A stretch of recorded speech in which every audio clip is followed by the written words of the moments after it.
Okay, so as we get started here, this is our second event. Our first event was last week. We have another one coming up, and I'll share about that. These are all attempts to increase awareness. It is June, and it's a very important month for us to share what aphasia is, and more importantly, what aphasia is not. During this month, we're really proud to have a lot of collaborations, and it is our biggest fundraising month of the year. Everybody knows that the Triangle Aphasia Project is a nonprofit organization and could not do the work it does with individuals with aphasia, their families, and the community without the generous support of our friends and donors. And so we really need your help this month. And then we have some community connections going on as well. This is a form you might have seen over the last week or so, which talked about the June awareness events that the Triangle Aphasia Project is running. The first one was the wonderful opportunity to live stream the Aphasia, the movie. This was with Carl McIntyre, his wife Elizabeth, and we are so proud that we were able to share that movie. We do own the movie here at TAP, and I encourage you to go to the website aphasiathemovie.org and look at what how you can stream it live if you'd like to at home. But today we're looking all the way back. It is our 20th anniversary this year, and I thought it was a good time to kind of look back at how things started. Collaboration-wise, we collaborate with Aphasia Access, with the National Aphasia Association, with community programs and hospitals and rehab centers all over the state of North Carolina too. But in June, there's a really cool thing happening called Ask the Real Experts. So the National Aphasia Association has a program called Ask the Expert. It's every month, and it offers an opportunity to learn things from experts in the field of aphasia. I'm honored to have one of those talking about the communication support team.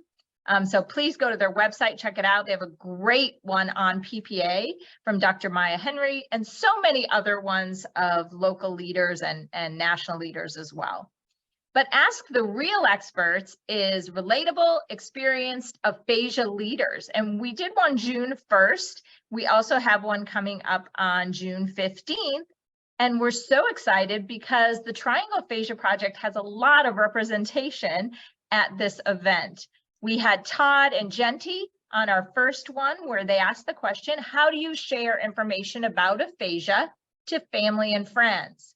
And this next one is actually our very own board member, TAP client, advocate extraordinaire, Sean Fleck.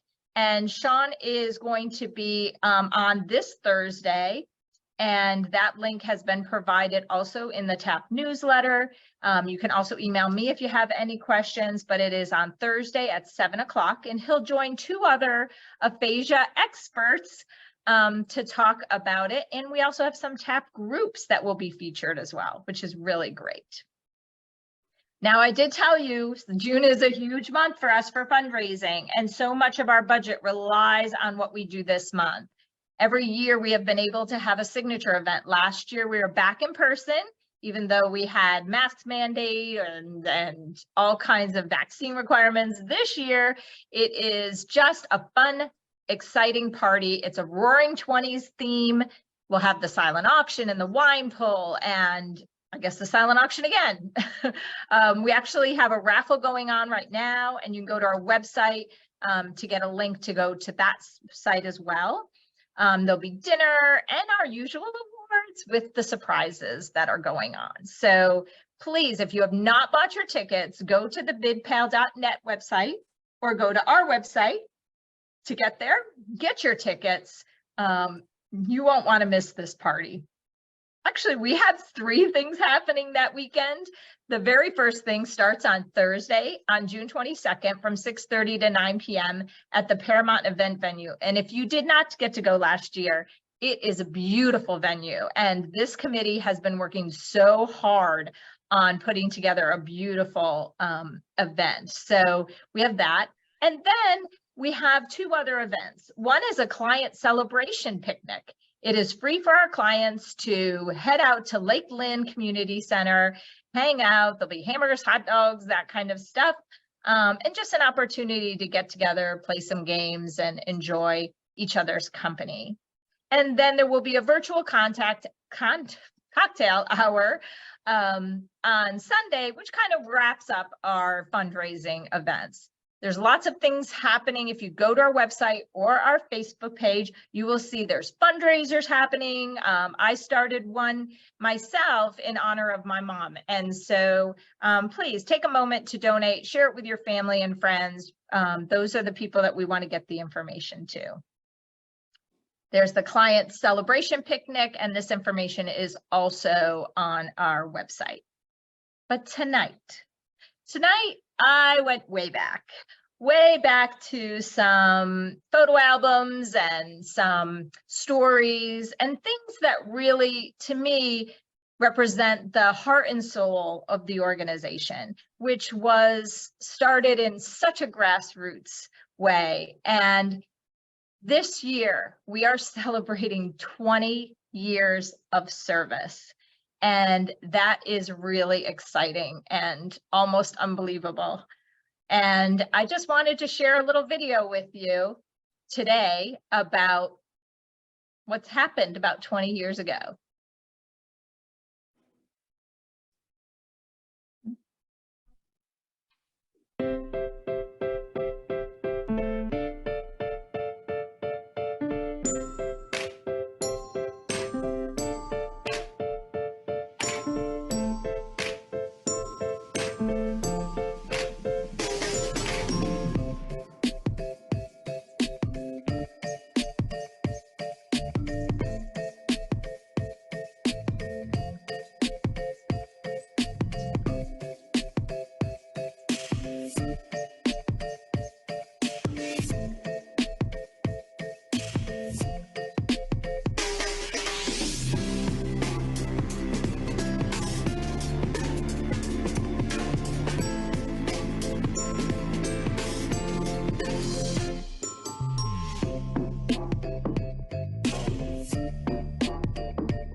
All right. So lots to talk about on those pictures. I know there was a couple redundancies, but I just had so many pictures. I didn't know really where to start. So really the kind of glance back is where the Aphasia Center all started, which was when I was employed at Duke. They allowed me to start the Aphasia Center then. We quickly thought, well, we need to be out into the community. In 2003, TAP started officially. In 2007, we had a brief amount of time at Wake Med, and in 2009, we headed back into the community. 2011, we had a home, and in 2020, we had TAP at home, thanks to the pandemic. We have had our team expand, welcoming Justine as the new executive director, and then being able to welcome in this hybrid model. All the time we've grown in clients and in families and then in board members and group leaders, and we couldn't do it without any of those people. So what will we do next? Well, we know that there is great things ahead and we have so much potential. We will keep growing, thriving, and serving people with aphasia and their families. So I am going to stop sharing my screen right now. I'm so excited to see so many people joining us today. But I have even better surprises because I have some important guests that you may have seen in some of those videos. So I'm going to welcome them one at a time and ask them to undo their video. And I'm going to start with somebody who literally sat on my living room couch with me and said, yes, I think you should do this. And myself and my family will be there all along. Miss Carolyn Camp. Hello. Hello. Welcome. We're going to hear from you in just a minute, but we're so excited you're here. You are such a vital, important part of our TAP beginnings, and you continue to be such an incredible support. Along with that, we cannot forget these two people who their entire family also have become part of the TAP family and just so believed in our organization, supplied so many of these pictures to begin with, and that is Rachel and Eric Polsky. Join us. Yay! How are you?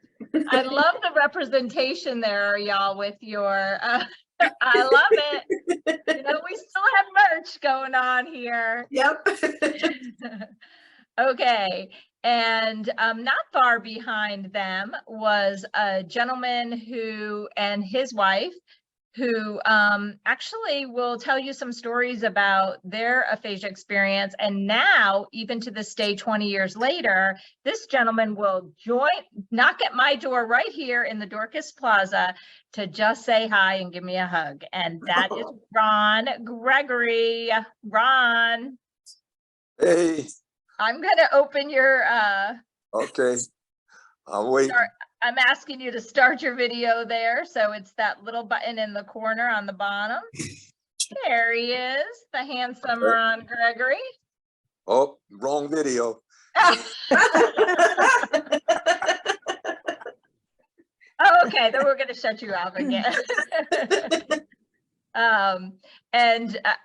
Honestly, there's so many stories and so much appreciation to the Spinal family. And I want to mention, by the way, I could have invited like the entire TAP community because there are so many people, but you know, then y'all wouldn't fit on the screen and we wouldn't have had enough time to chat. So, but these people and their family are very, very special to TAP and to me personally.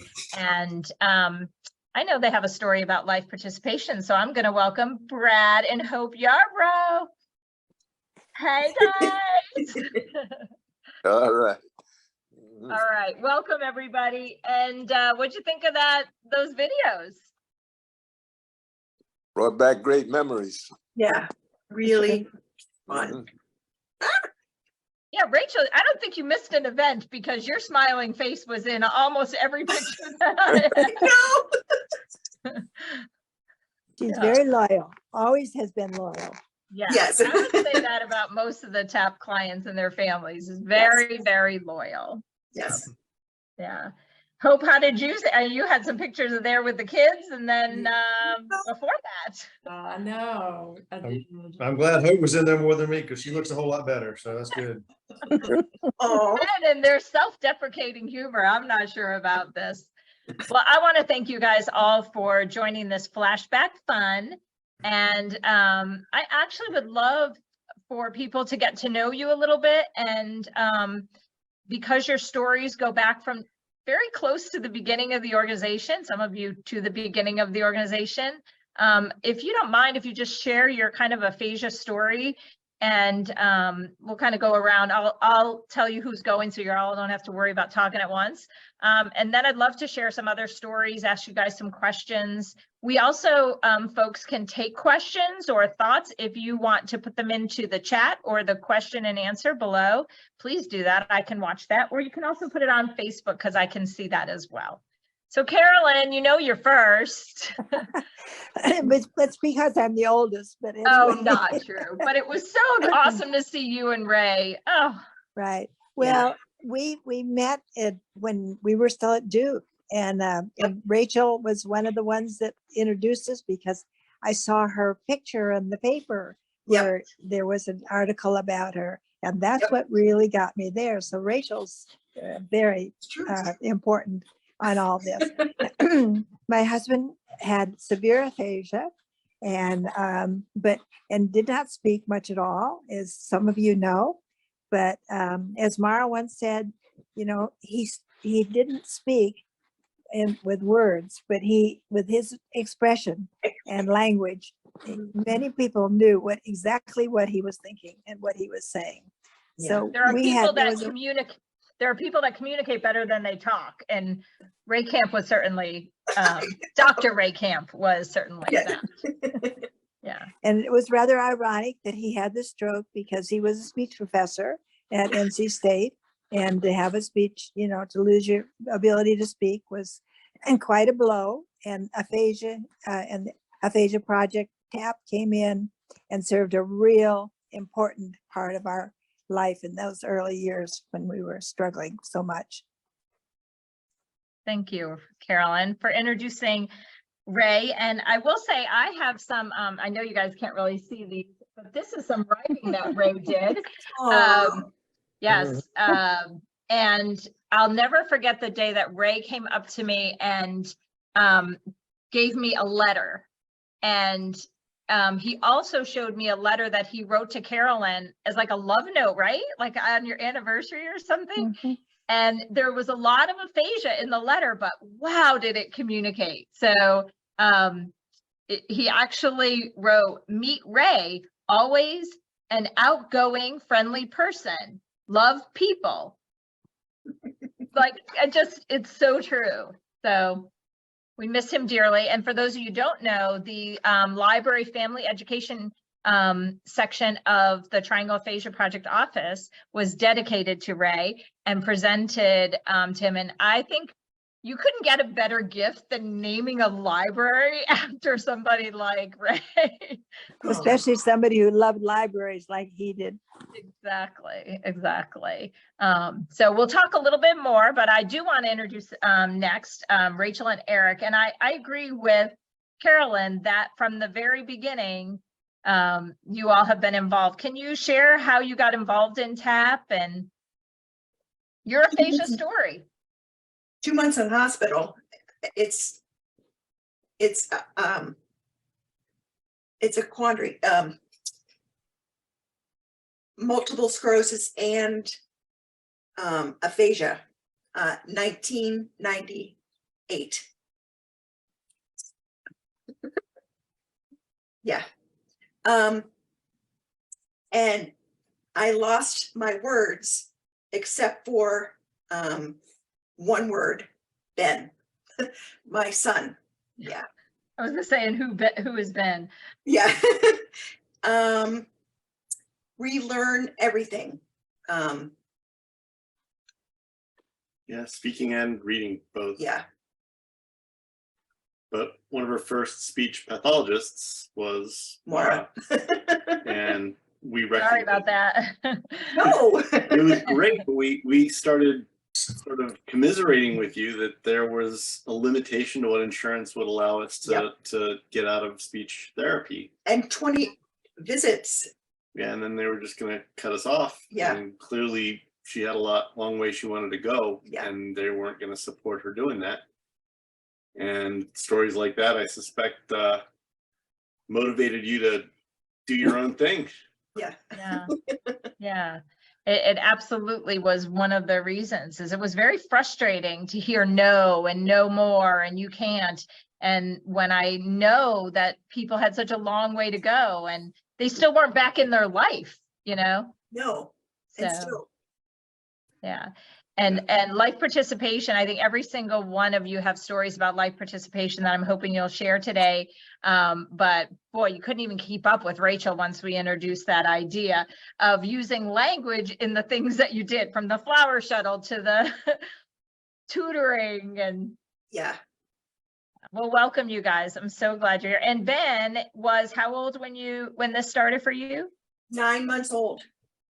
And he is now? 25.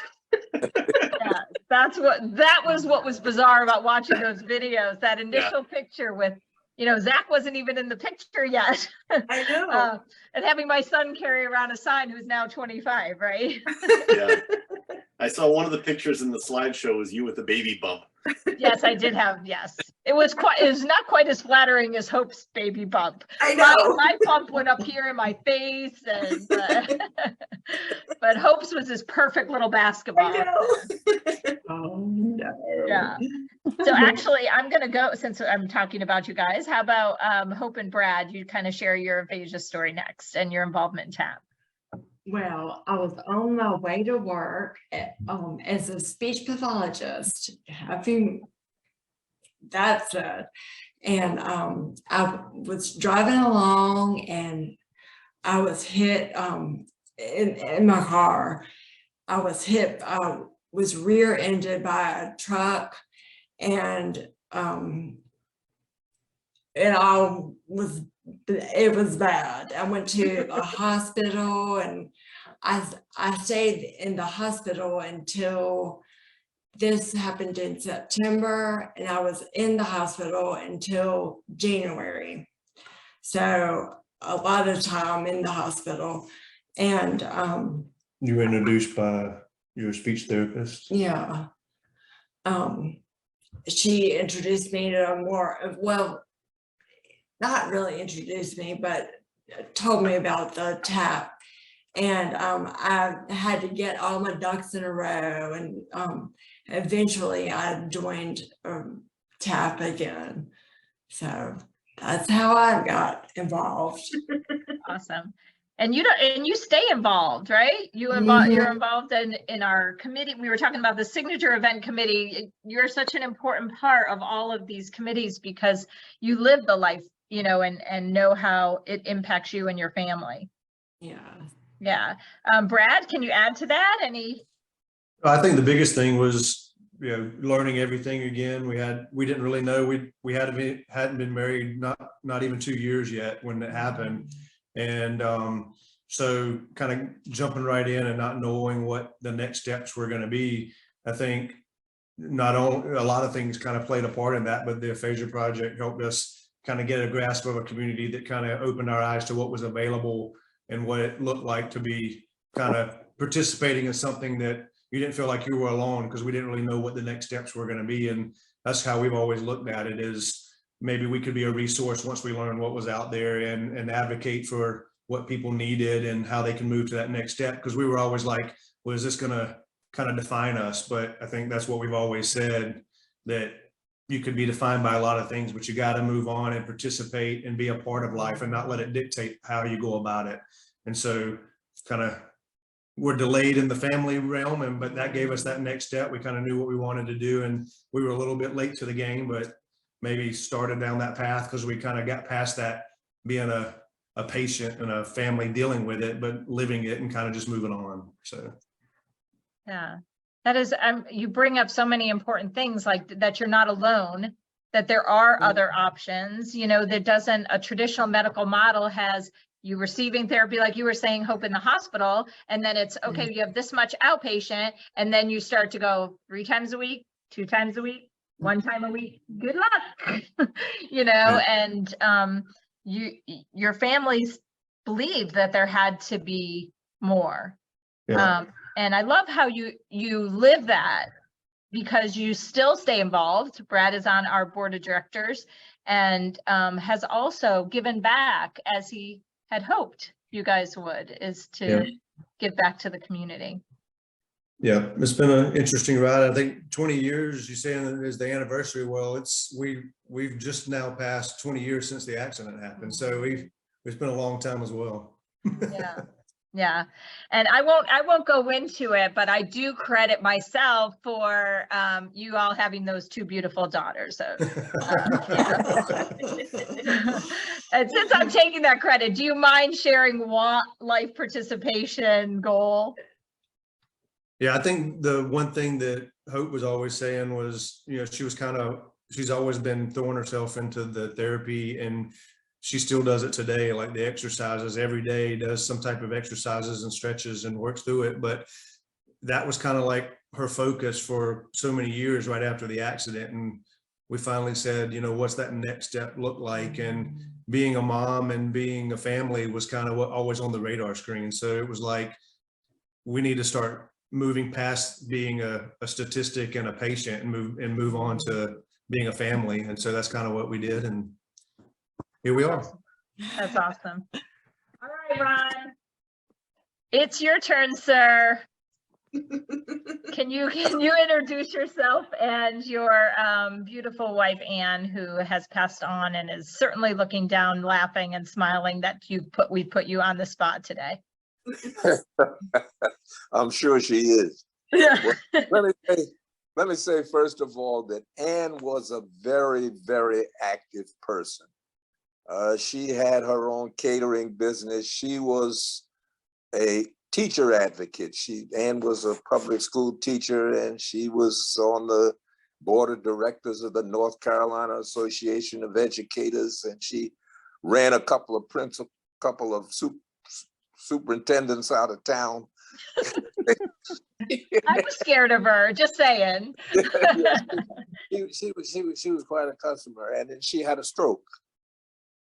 And she was, you know, she was recovering from the stroke, and the doctors were telling me about her, you know, her blood pressure and how her heart was doing and all that kind of stuff. And every once in a while they'd talk about her aphasia. I had absolutely no idea what they were talking about when they said aphasia. And I can't remember exactly how I happened to meet Maura, but I remember her coming to my house and sitting in my family room on the couch, and finally somebody told me what aphasia was. And it was such a relief, and made some significant, magnificent recovery as a result of that. She's gone now, but the old Anne began to come back, and it was really I hold Triangle Aphasia Project in very high regard because of what they did for Anne and for me. Thank you, Ron. And I have to jump in here and say for some of you that one of the things, Ron, that I remember so well is that when we were at Wake Med, particularly, and Anne and Ray were in the therapy sessions, you and I and several other people had such a good time and had a shared interest. And we would go for coffee and just, you know, commiserate and celebrate both what was going on. And that was so valuable to have that friendship and that fellowship together. I'm glad you brought that up, because it certainly was. That helped me come through it. You know, just being able to talk to other people who had the same kinds of burdens that I did. Yes, right. It was. Yes. Mm-hmm. I'm also so glad you brought it up because that was going to be, you know, we talk about what we do for people with aphasia, but it's really also made for and focused on care partners, friends, and other family members. And I would say that TAP in the last, since COVID, really, since the pandemic, has changed the way that we can reach out to families and do even more education and support than we were able to do in those live environments. But can anyone else speak to that? Because I think it's a really important piece, is that like Carl McIntyre said, aphasia doesn't happen to one. Where there's one, there's two. Where there's two, there's more. So one person having aphasia does not, you know, your whole family then has aphasia. So is there anyone else that would like to add to that?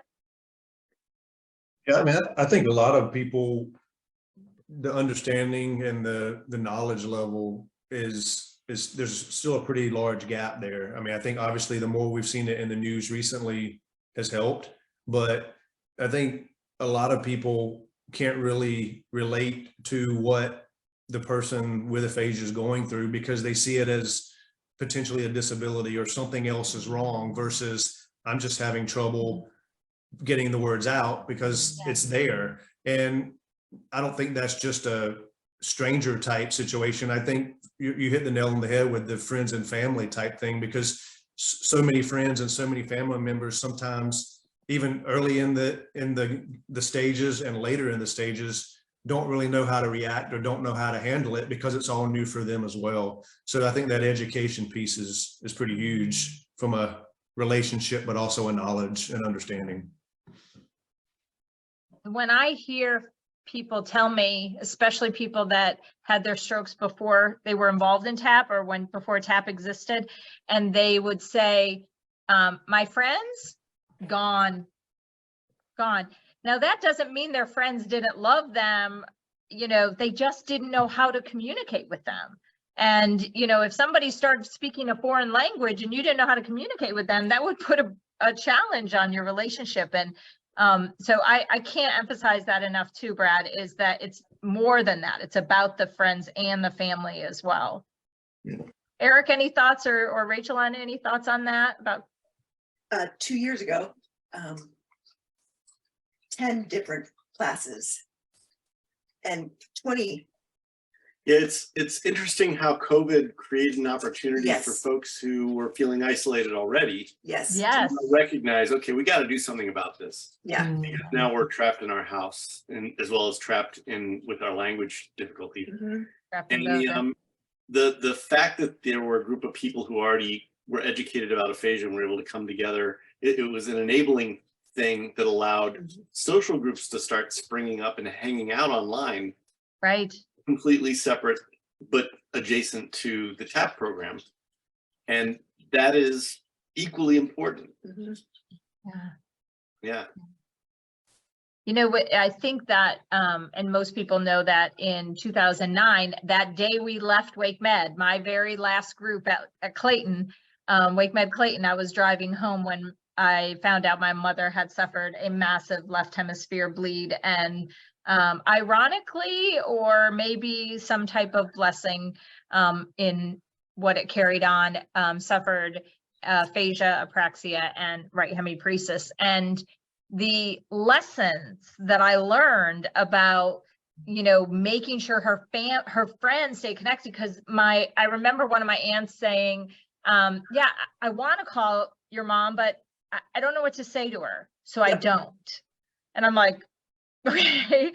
And like, to your point, Eric, we started family trainings, and now let's say there's this person, Joe, and Joe has had a stroke and has aphasia. We can connect with his family in England, and they have to get up really early, but or stay up really late.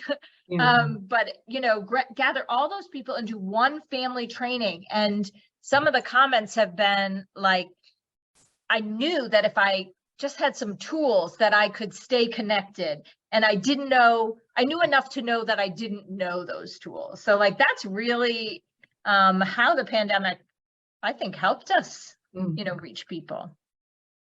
Yeah. And also, there a lot of the folks who have aphasia, it comes with some sort of physical barrier as well that makes traveling difficult. And it felt like the only way you could participate was in life was to get out of your house and be there. And now we have a new modality available to us that's really pretty empowering.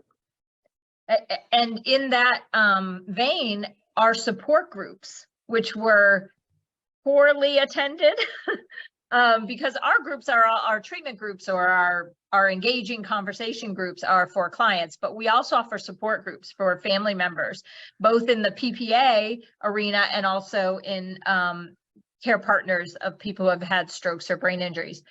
And by the end of the day, we're offering them at 7 p.m. at night in a place and carry in a, in a shopping center. They're not coming. They want to be there. They want connection, but they weren't coming. Even if I made my world famous coffee cake, they weren't here, right?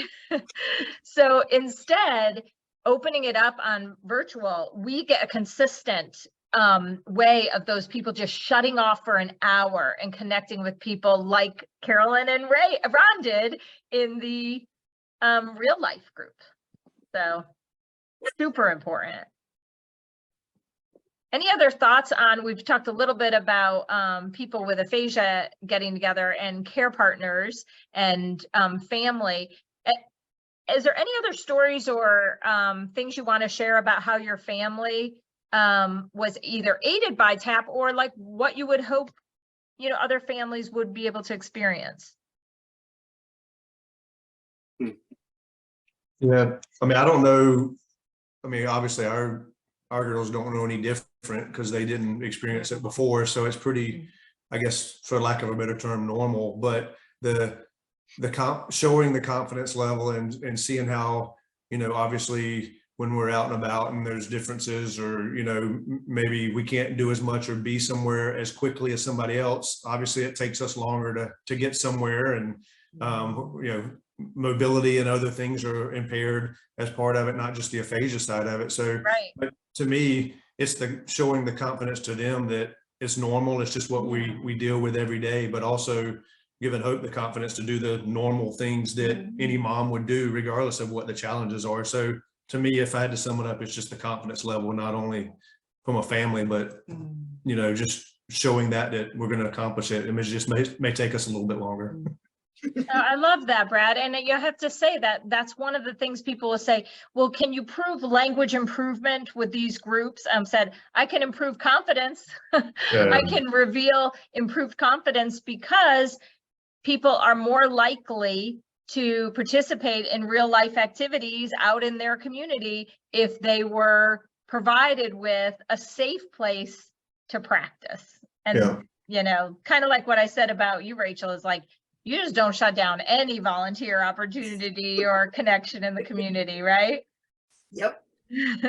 Well, you have to say that Rachel and Hope are two outstanding examples of this, because they are two that absolutely didn't let their limitations define them at all. They both continued to do everything they wanted to do, and were always fun to be with and willing to go the extra mile to do whatever was needed. They're an outstanding examples of what can be done. I agree. And I will say that, again, it was really hard for me not to include a lot of people. And I tried to say in the last, like the first 10 years of TAP, or once I got into 2018, 2009, I was like, this is going to be a 2-hour long video. I have to really talk about the beginnings. So we talked about the people with aphasia and their families and friends. One of our other service divisions is working with the community. And we have done everything from legislative day to blog posts to these things, TED Talk or TAP Talks. It is so important, even with the news showing people that have had aphasia, it is so important to get the word out into the community. And I wondered what you all thought about how TAP has done that, or any stories from our attempts to, well, I saw one of the pictures of us at the old Southern Season. You remember that in Chapel Hill? And we'd have a display, and we'd stop it, hey, Do you ever hear of aphasia? Yeah. Any thoughts on educating either the community at large, or one of the things that comes up often in our groups is healthcare providers, physical therapists, occupational therapists, doctors. I'll never forget going to one of my mom's appointments with her, and I was sitting right next to my mom, and clearly she had aphasia, and right hemiparesis, but he looked directly at me and said, "How's she doing?" I'm like, she's right here. Like, why ask her? And I think that kind of fear and that, you know, I don't want to say ignorance, but not knowing the tools is important, you know? Yeah, I think the participation, you know, things like the Strides for Speech event, getting out and people seeing that, you know, we're trying to be inclusive for all the folks that are involved, whether it's, Yes. you know, but also draw in people that may or may not be engaged in things like the Triangle Aphasia Project, but they see it or hear it for the first time. And then you hear all the time, well, now that I know, and then you hear stories like, well, now that I've been exposed to it, I knew what to say, or I knew what to do, or I knew where to send people, or made contacts that I didn't already have. So to me, that's one of the key things that I think for the growth and for even just everyone learning is that the more events we can do like that exposes more people to it. Because if you would have told me in 2000 or 2001 that I'd need to know what aphasia was or what was available, I would have said you're crazy. But then within the span of a second or two, it can change. So, I mean, you don't ever know what that is. So to me, it's awareness, and it's also knowing what resources are available. So we don't miss the opportunity to be able to speak at a group and be able to do some of the things like at Duke, where physical therapy or the PhD program for physical therapy, we spoke there a few times. So, I mean, always take the opportunity to do some things like that. I keep thinking of your story, Ron, where the doctor's throwing around the word aphasia every once in a while, but, you know, it wasn't till way after that somebody sat down and really told you what aphasia was, but also what it was. Yeah. I think that also, I think Carolyn Camp made a very important point when she talked about caregivers uplifting each other. Yes. Yeah. Mm-hmm. That's an important part of what TAP did for me, basically. Yeah, besides doing it for my wife, the TAP meant a great deal to me. It helped also that we could introduce a lot of times friends of ours too to TAP and involve them and help them to be involved in things. I know you did that. We did. I think all of us did that.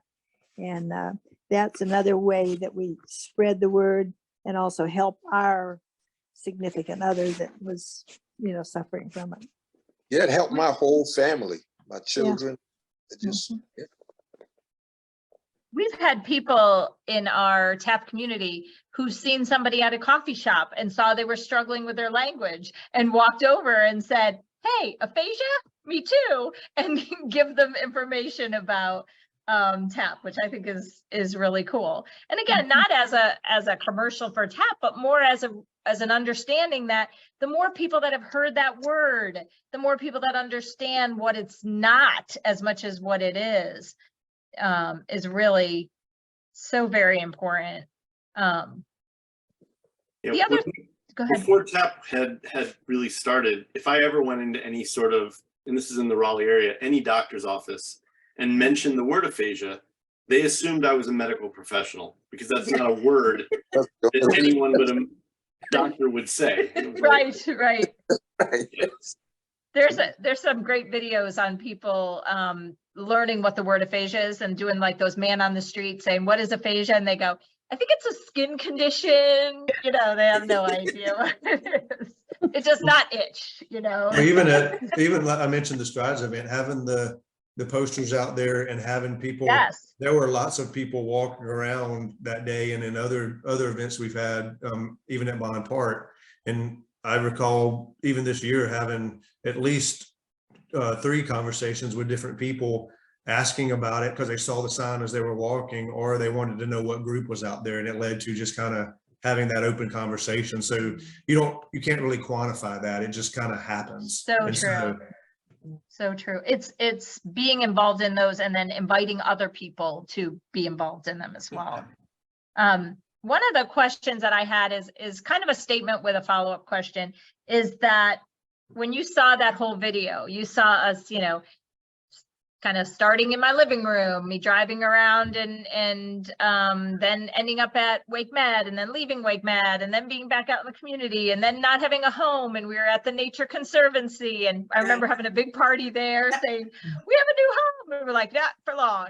And then we had squatters' rights at like American Heart Association. I mean, just everybody in this community is so generous. And Carol Camp is the one that told us about this plaza. I hear this plaza when Howard was here at Dorcas, and I hear he wants to make a nonprofit plaza. And I was like, oh my God, I feel like I dreamt and woke up like, this is amazing. Pinch. And we started on the other end, and now we're here. And I wonder is if you can watch all these iterations, because there will always be iterations of a program. But as you watch those changes and iterations, what are the stable things that have kept the foundation of TAP going? Because there will always be changes, but what do you see as one of the foundations, or any of the foundations? I would say some of the things that we mentioned that come to mind that kind of stick out is the support group, the ability to provide something for not just the person dealing with aphasia, but the people that surround them. So I guess, I don't know if I'd sum that up as the community and that surrounds a person.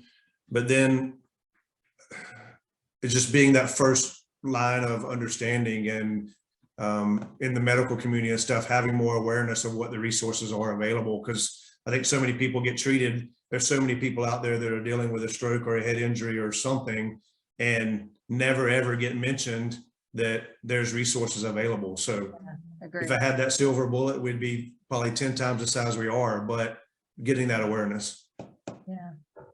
So community is absolutely one of the foundations, and it doesn't end. And I will tell you guys that when my mom had her stroke, you know, there was about 3 months that I was in a little bit of a hibernation, helping her and, you know, and I remember Rachel coming to the rescue and saying, I'm starting a conversation group and we're going to keep on going.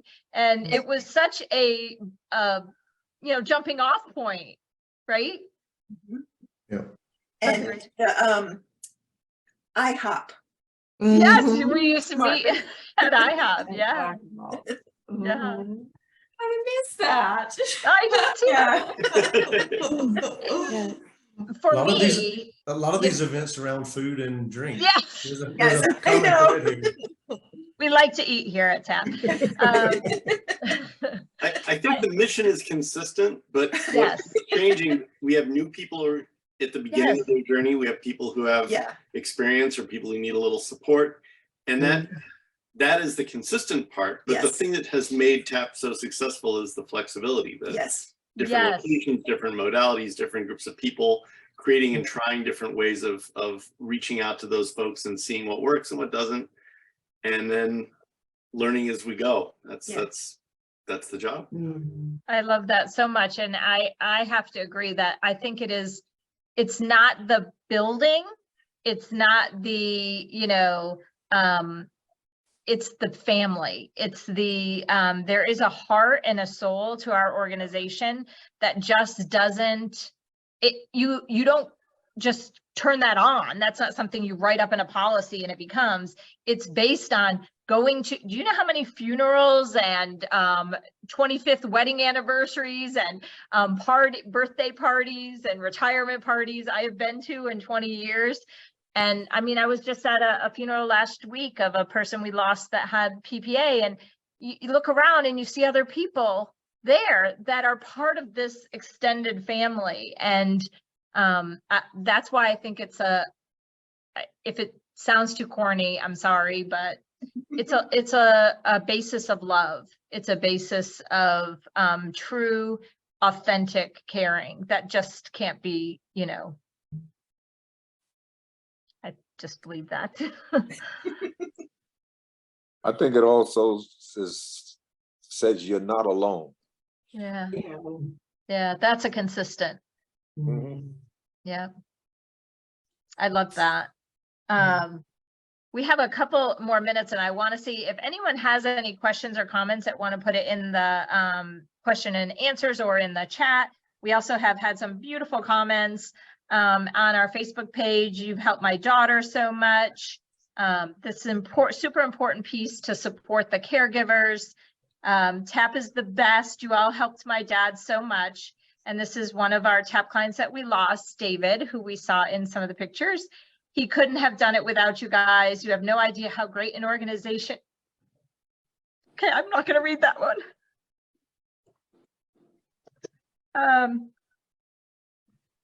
Instead, I'm going to ask you the silver bullet question. What Brad was just asking. What do you see and hope for TAP?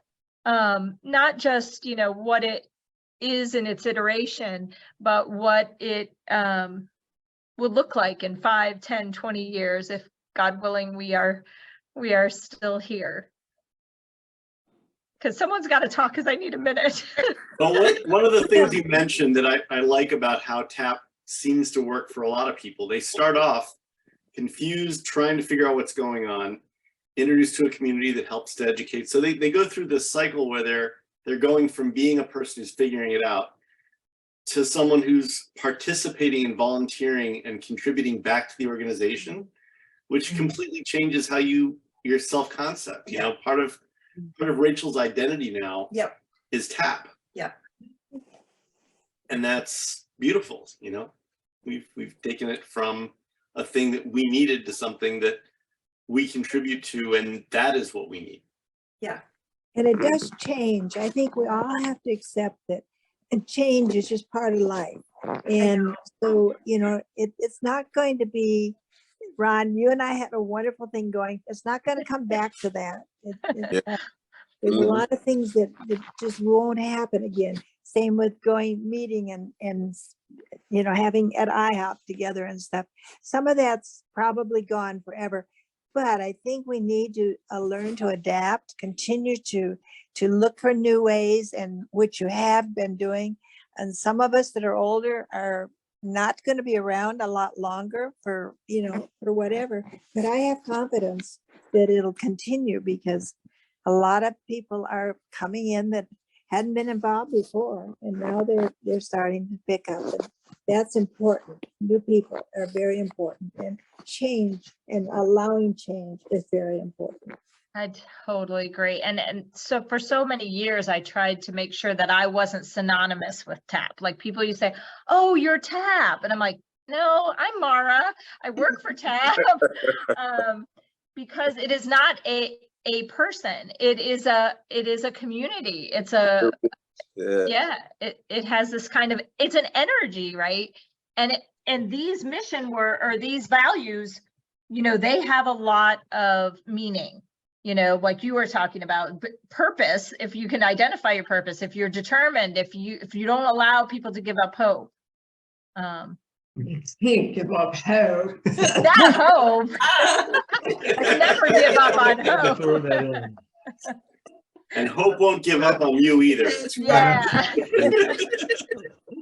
think that, you know, we talk a lot about the adapting, and to your point, I think, and everybody's kind of maybe said it in different ways, but as we continue to try to grow and be there for everyone that's going through it, continuing to figure it out what people need and want, because I mean, what we needed when we first came in was different than what others, and we'll continue to see new people, younger people, older people.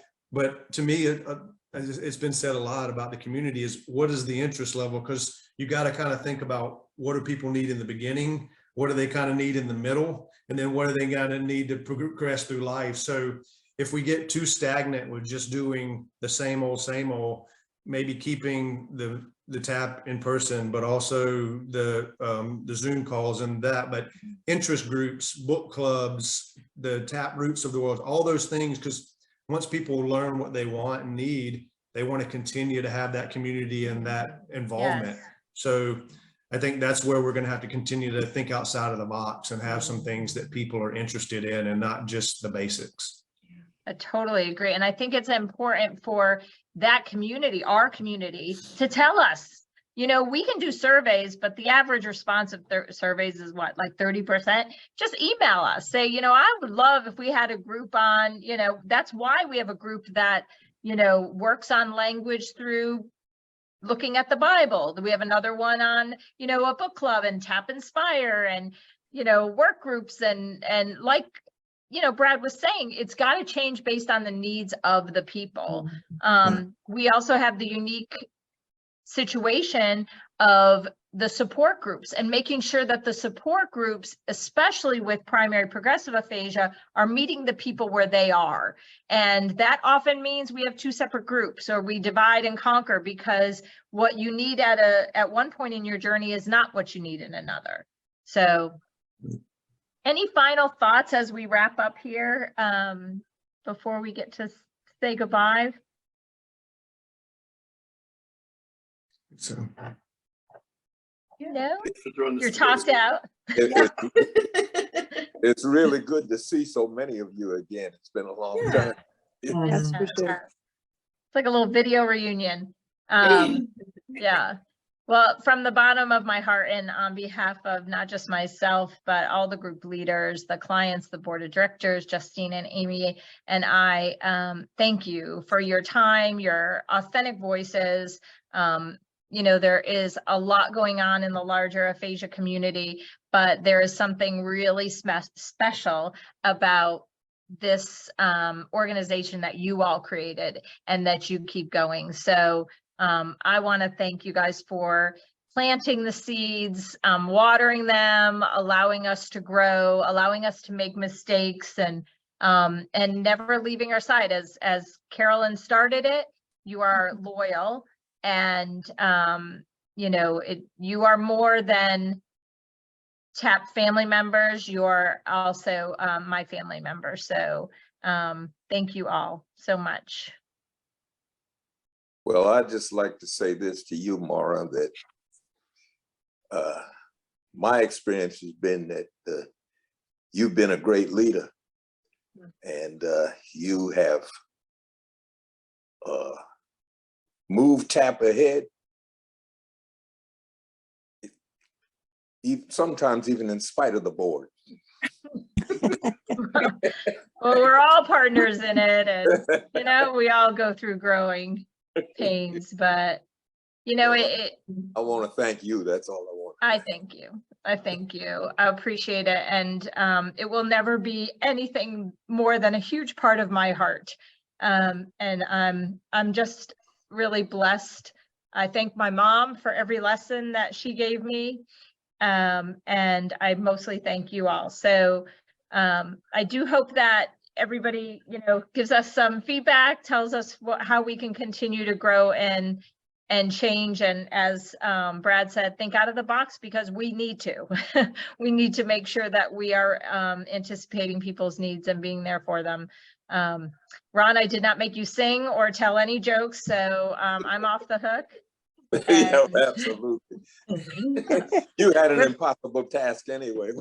I did. Please look at your newsletter, look at our Facebook page, share that information about these upcoming fundraisers. They're super important in keeping TAP going, and we appreciate all of you, and God bless. Bye. Good night. Yeah. Good night.